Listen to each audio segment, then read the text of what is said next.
Price அல்லாஹ். இன்றைய வேத தியானம் பிரசங்கின் புஸ்தகம் 2ஆம் அதிகாரம் 26ஆம் வசனம். தேவன் தமது பார்வைக்கு நல்லவராய் இருக்கிறவனுக்கு ஞானத்தையும் அறிவையும் இன்பத்தையும் அளிக்கிறவர். இங்கே வேதம் சொல்லுகிறது, யாருக்கு கர்த்தர் ஞானத்தையும் அறிவையும் இன்பத்தையும் அளிக்கிறார்னா அவருடைய பார்வைக்கு நல்லவராய் இருக்கிறவர்.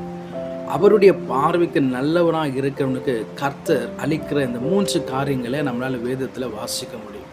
வேதம் சொல்லுகிறது, இந்த உலகத்தில் பிறந்த எந்த ஒரு மனுஷனும் அறிவோடு தான் பிறக்கிறான். ஆனால் அந்த அறிவை செயல்படுத்த ஞானத்தை கொடுப்பது கர்த்தர் ஒருவர் மாத்திரம்தான்.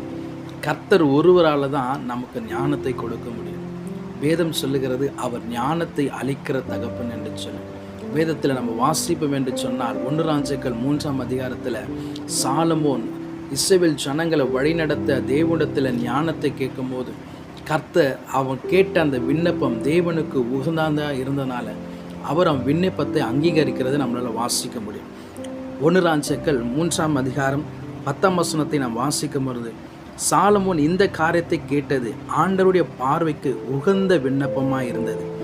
ஆகையினால் தேவன் அவனை நோக்கி, நீ உனக்கு நீடித்த நாட்களை கேளாமலும் ஐஸ்வர்யத்தை கேளாமலும் உன் சத்துருக்களின் பிராணனை கேளாமலும் நீ இந்த காரியத்தை கேட்டு நியாயம் விசாரிக்கிறது ஏற்ற ஞானத்தை உனக்கு வேண்டிக் கொண்டபடியினால் உன் வார்த்தைகளின்படி செய்தேன், ஞானமும் உணர்வுள்ள இருதயத்தையும் உனக்கு தந்தேன் என்று சொல்றார்.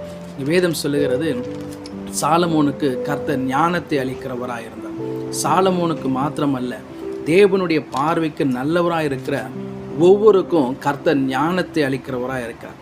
இதே 1 ராஜாக்கள் 4ஆம் அதிகாரம் 29-30 சொல்கிறது, தேவன் சாலமோனுக்கு மிகுதியான ஞானத்தையும் புத்தியையும் கடற்கரை மணலத்தலையான மனவிருத்தியையும் கொடுத்தார். கர்த்தர் ஞானத்தை கொடுக்கிறவர். சாலமோனுக்கு தேவனுடைய ஜனங்களை வழிநடத்த ஞானத்தை கொடுத்தார். ஞானத்தை அளிக்கிற தகப்பன் அவருடைய பார்வைக்கு நல்லவராக இருவனுக்கு புத்தியையும் இன்பத்தையும் அளிக்கிறவராக இருக்கிறார்.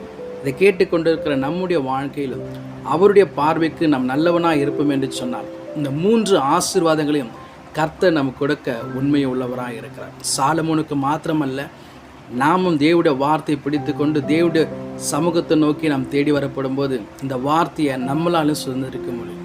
வேதம் சொல்லுகிறது, இந்த வார்த்தை நிமித்தம் கர்த்தர் நம்மை நடத்துவாராக.